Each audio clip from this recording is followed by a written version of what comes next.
Welcome back. आज से आगाज़ हो रहा है हमारी बेहद खास पेशकश एनपीएस की पाठशाला का। जी हाँ, जहाँ पर आज से लगातार कुछ दिनों तक हम आपको बताने वाले हैं एनपीएस से जुड़ी हर बारीक से बारीक जानकारी, और ऐसी जानकारी जिसके ज़रिए आप अपनी पेंशन की प्लानिंग कर सकते हैं एनपीएस के साथ। और आज हमारे साथ इस खास पेशकश में शामिल हो रहे हैं पंकज मटवाल, जो कि एमडी हैं ऑप्टिमा मनी मैनेजर्स के। पंकज जी, आपका बहुत बहुत स्वागत है हमारी इस बेहद खास पेशकश में। और एनपीएस को लेके ऐसी बहुत सारी जानकारी है जो हमें लोगों को देनी है। चरणबद्ध तरीके से हम आने वाले कुछ दिनों में दर्शकों को जानकारी देंगे, लेकिन आपके साथ आज हमें सबसे पहले जानना है कि एनपीएस में किसी को निवेश करना हो तो आखिर किस तरह के पेंशन फंड मैनेजर्स होते हैं जहां पर आप संपर्क कर सकते हैं और उनके ज़रिए अपनी एनपीएस में निवेश की प्लानिंग और पेंशन की प्लानिंग की शुरुआत आप कर सकते हैं। तो कितने तरह के पेंशन फंड मैनेजर्स हैं जिनको अप्रोच किया जा सकता है, जिनके पास जाया जा सकता है? कविता जी नमस्कार। देखिए, एनपीएस में निवेश करने के लिए आपको फंड मैनेजर के पास नहीं जाना है, बल्कि आपको पॉइंट ऑफ सर्विस जो है वहां पर जाना है, या फिर ऑनलाइन आप कर सकते हैं। तो या तो आप ऑनलाइन निवेश कीजिए और डायरेक्टली आप जो पीएफ आरडीए के अंडर में जो भी पीओएस है, पॉइंट ऑफ सर्विसेज हैं, वहां पर आपको करना है। तो ऑनलाइन जो रिकॉर्ड कीपिंग एजेंसी है एनएसडीएल, उसकी वेबसाइट पे जाइए और वहां से आप अपना पीआरएएन यानी कि परमानेंट रिटायरमेंट अकाउंट नंबर उसके लिए अप्लाई कर सकते हैं। एक बार पीआरएएन आपके पास होगा तो आप इजीली एनपीएस में इन्वेस्ट कर पाएंगे। अब बात आती है फंड मैनेजर की। तो फंड मैनेजर आपको चुनना है, और चुनना इसके लिए है कि किस फंड मैनेजर के अच्छे रिटर्न्स हैं। उसके पास यदि मतलब कि उस फंड मैनेजर को चुनेंगे आप, तो आपको बेहतर रिटर्न्स मिलने की उम्मीद रहेगी। तो यानी कि यहाँ पर ऐसा नहीं है कि आपको अलग अलग फंड मैनेजर के पास जाकर, जिस तरह म्यूचुअल फंड में हम देखते हैं कि आईसीआईसी प्रूडेंशियल में इन्वेस्ट करना है तो उनकी वेबसाइट पे जाना है या उनके ऑफिस जाना है। एचडीएफसी म्यूचुअल फंड में करना है तो उनके ऑफिस में इन्वेस्ट करना है। यहाँ पर आपका जो पीओएस है, पॉइंट ऑफ सर्विस है, वो आपका सेम रहेगा, और उस पीओएस के पास ही आप डिसाइड कर सकते हैं अपना अकाउंट ओपन करते समय कि आपको कौन सा फंड मैनेजर चुनना चाहिए। कितने आपने कहा पेंशन फंड मैनेजर्स हैं जिनका चुनाव किया जा सकता है? बिल्कुल कविता जी, यहाँ 11 फंड मैनेजर हैं आपके पास में, और इन 11 में से आप कोई भी चुन सकते हैं अपनी इच्छा अनुसार। और आप एक से ज्यादा फंड मैनेजर्स के पास भी अपने पैसे को डिवाइड करके इन्वेस्ट कर सकते हैं। तो आप ये कह रहे हैं कि मेरे पास अब एनपीएस के तहत मैंने अगर पेंशन फंड मैनेजर का चुनाव कर दिया है पंकज जी, तो मुझे स्कीम्स का भी चुनाव करना होगा। और क्योंकि आपने कहा है कि एक से ज़्यादा पेंशन फंड मैनेजर्स हम चुन सकते हैं, उनमें निवेश कर सकते हैं, तो अलग अलग स्कीम के लिए क्या अलग अलग पेंशन फंड मैनेजर्स हो सकते हैं मेरे पास? क्योंकि 11 पेंशन कभी फंड की बात कर रहे हैं हम, और 11 क्योंकि संख्या में बहुत ज़्यादा है, तो स्कीम्स की परफॉर्मेंसेस को देखकर अलग अलग पेंशन फंड मैनेजर्स और अलग अलग स्कीम्स क्या सिलेक्ट की जा सकती हैं? देखिए, यहाँ पर क्या होता है कि आपको जब आप निवेश करते हैं तो ऐसा नहीं है कि 100% पैसा आप इक्विटी में इन्वेस्ट कर सकते हो। आपको उसे डिवाइड करना होगा। तो यहाँ पर चार आपके पास में फंड की चॉइस होती है, ऑप्शंस होते हैं। Equity, corporate bond, government securities और ऑल्टरनेटिव इन्वेस्टमेंट फंड। तो चार आपके पास कैटेगरीज हैं। अब यहाँ पर ये भी आपके पास है कि आपको चूज करना है कि आपको एक्टिव चॉइस लेनी है या फिर ऑटो चॉइस लेनी है। यानी कि ऑटो चॉइस में तो आपका ऑटोमेटिकली तो निवेश है वो equity, corporate bond, government securities में होगा। और जब आप यंग होते हैं तो आपका एलोकेशन ज्यादा होता है, और जैसे जैसे एज आपकी बढ़ती जाती है आपका इक्विटी में एलोकेशन कम होता जाता है, और कॉर्पोरेट बॉन्ड में कम होता है, गवर्नमेंट सिक्योरिटीज में बढ़ता जाता है। तो ऑटो चॉइस उनके लिए है जिन्हें बहुत अच्छी नॉलेज नहीं है मार्केट की, वो अपने पोर्टफोलियो की रीबैलेंसिंग नहीं कर सकते, एसेट एलोकेशन नहीं कर सकते, तो वहां पर ऑटो चॉइस है। लेकिन हम बात करेंगे एक्टिव चॉइस की। एक्टिव चॉइस में आप equity, corporate bond, government securities और ऑल्टरनेटिव इन्वेस्टमेंट फंड एआईएफ में इन्वेस्ट करते हैं। और यहाँ पर आपके पास चॉइस है कि इक्विटी में आप 75% तक एलोकेशन कर सकते हैं। तो इस तरह से यदि हम बात करें, जैसे अब हम म्यूचुअल फंड्स में भी देखते हैं परफॉर्मेंस कैसे रही है पास्ट में, उसके हिसाब से फंड मैनेजर चूज करते हैं। तो अब मान लीजिए कि हमने देखा कि अगर हम इक्विटी की बात कर रहे हैं तो यूटीआई फंड मैनेजर की performance last 1 year, 5 year, 10 year में सबसे बेहतरीन रही है।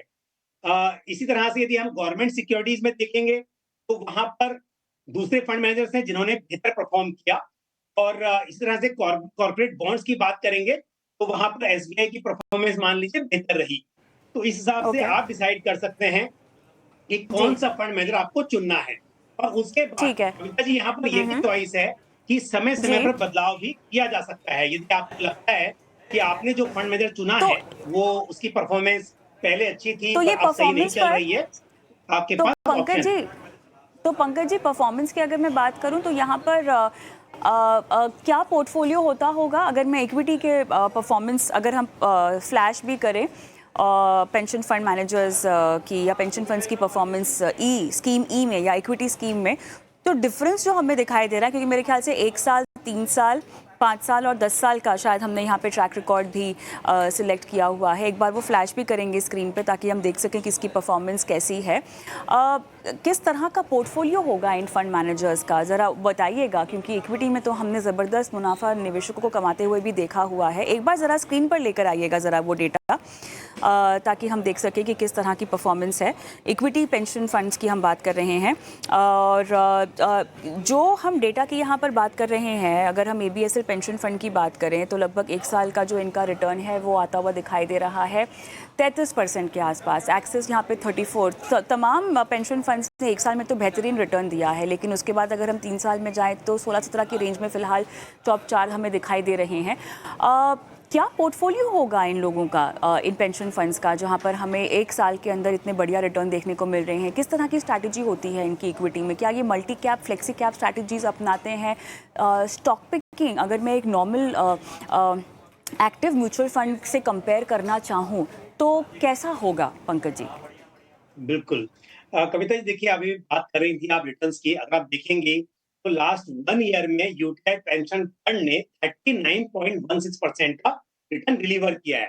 यदि लॉन्ग टर्म की भी बात करो 10 ईयर्स की, तो वहीं यूटीआई पेंशन फंड ने इक्विटी का जो पोर्टफोलियो है उसके रिटर्न 14.12% रहे 10 ईयर्स का एवरेज। तो कई बार हम ना बहुत पीपीएफ को बहुत इंपॉर्टेंस देते हैं, एनपीएस को समझते हैं कि हाँ मार्केट वॉलेटिलिटी है। लॉन्ग टर्म में आप देखेंगे तो भी यहाँ पर 14% का सीएजीआर मेरे हिसाब से काफी अच्छा है। तो आपने पूछा कि किस तरह का पोर्टफोलियो होता है, ये डाइवर्सिफाइड पोर्टफोलियो होते हैं, लार्ज कैप बायस्ड होते हैं, जैसे फ्लेक्सी कैप कह सकते हैं इसको। और यदि आप स्टॉक्स का सिलेक्शन देखेंगे तो mostly large cap biased portfolios हैं यहाँ पर। और क्योंकि ये पेंशन है तो यहाँ पर रिस्क मैनेज करने को ज्यादा फोकस किया जाता है, रिस्क मैनेजमेंट को लेकर। और ज्यादा स्मॉल कैप एक्सपोजर आप यहाँ पर नहीं देखेंगे, मेजरली लार्ज कैप होगा पोर्टफोलियो में। पर सेक्टर्स की बात करें तो अक्रॉस द सेक्टर्स यहाँ पर इन्वेस्टमेंट देखा जा सकता है। और डेट स्कीम से भी फिर यही होगा? डेट स्कीम में भी चुनाव किस तरह से, किस तरह के पेपर्स होते हैं, किस तरह की रेटिंग्स के साथ होते हैं, क्या स्ट्रक्चर होता है, कुछ बताइएगा। बिल्कुल। देखिए अगर डेट की बात कर रहे हैं तो डेट में तो यहाँ पर ऑलरेडी 2 कैटेगरीज हैं। कॉर्पोरेट बॉन्ड अलग है और गवर्नमेंट सिक्योरिटीज अलग है। तो जब हम बात करें गवर्नमेंट सिक्योरिटीज की तो वो तो सॉवरेन पेपर्स हैं, उसमें तो मतलब क्रेडिट क्वालिटी को लेकर हम कुछ शक कर ही नहीं सकते, वो तो गवर्नमेंट की गारंटी है। और जो कॉर्पोरेट बॉन्ड है वो भी सभी टॉप रेटेड बॉन्ड्स होते हैं। तो कॉर्पोरेट बॉन्ड में भी यहाँ पर डेफिनेटली हाई रेटेड बॉन्ड्स में ही इन्वेस्टमेंट होता है। तो क्रेडिट रेटिंग को लेकर या क्रेडिटबिलिटी को लेकर यहाँ पर ज्यादा चिंता करने की जरूरत नहीं है। और रिटर्न्स की भी अगर बात करें, देखिए कविता आप देख सकती हैं यहाँ पर कॉर्पोरेट बॉन्ड ने भी अगर लास्ट 1 ईयर में देखेंगे तो एचडीएफसी पेंशन फंड ने बेहतरीन परफॉर्म किया है, 8.90% का रिटर्न दिया है कॉर्पोरेट बॉन्ड में। वहीं 10 ईयर की बात करें या हम 5 ईयर की बात करें, हर जगह पर एचडीएफसी फंड मैनेजर यहाँ पर बेहतर साबित हुआ है इसको मैनेज करते हुए।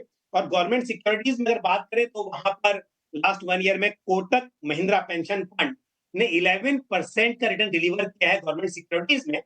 तो अगर हम बात कर रहे थे यहाँ पर असेट एलोकेशन की, equity, corporate bond, government securities तीनों ही कंपलसरी आपके पोर्टफोलियो में रहेंगे। तो एवरेज रिटर्न की बात की जाए तो भी आप एक दूसरे जो ट्रेडिशनल प्रोडक्ट्स होते हैं उसके मुकाबले बेहतर रिटर्न्स की उम्मीद यहाँ पर कर सकते हैं। और राइट, मेरे ख्याल से बहुत सारे पहलू हैं एनपीएस को लेकर जो कि हमें बातचीत में शामिल करने हैं, चर्चा में शामिल करने हैं, लेकिन फ़िलहाल हमारी आज की इस एनपीएस की पाठशाला की पेशकश में इतना ही। लेकिन आपको हम एक बार फिर बता दें कि लगातार आज से हमने एनपीएस की पाठशाला जो है जो शुरू की है, और इस बीच अगर आप भी कोई सवाल हमसे पूछना चाहते हैं एनपीएस से ही जुड़े हुए, तो अपने सवाल आप हमें व्हाट्सएप कर सकते हैं। नंबर आपकी स्क्रीन पे फ्लैश हो जाएगा। एनपीएस में निवेश करना चाहते हैं, निवेश कर चुके हैं, किस तरह के पेंशन फंड का चुनाव करना चाहिए, पेंशन का प्रबंधन आपको कैसे करना चाहिए, उसकी कैलकुलेशन आपको कैसी करनी चाहिए, हमारे एक्सपर्ट्स यहाँ पर मौजूद हैं जो आपको बारीकी से समझाइश देंगे और स्ट्रैटेजी देंगे कि आपके लिए किस तरह के विकल्प का चुनाव सही है एनपीएस के तहत। तो एक ब्रेक लेते हैं और ब्रेक के उस पार दर्शकों के साथ जुड़ेंगे और उनके सवालों के जवाब देंगे। लेकिन वो व्हाट्सएप नंबर जिसका मैं जिक्र कर रही थी आपके स्क्रीन पे फ्लैश हो रहा है 9619873567, व्हाट्सएप कर दीजिए अपने सवाल इस पर। और उसके साथ साथ अगर यूट्यूब पर हमें फ़िलहाल देख रहे हैं लाइव, तो कमेंट बॉक्स में भी अपने सवाल डाल सकते हैं। आपके सवालों को हम शो में शामिल करेंगे। तो एनपीएस की पाठशाला रोज़ाना ज़रूर देखिएगा हमारे साथ, लेकिन फ़िलहाल एक ब्रेक लेते हैं। ब्रेक के उस पार लाइव दर्शक और उनकी लाइव फाइनेंशियल प्लानिंग।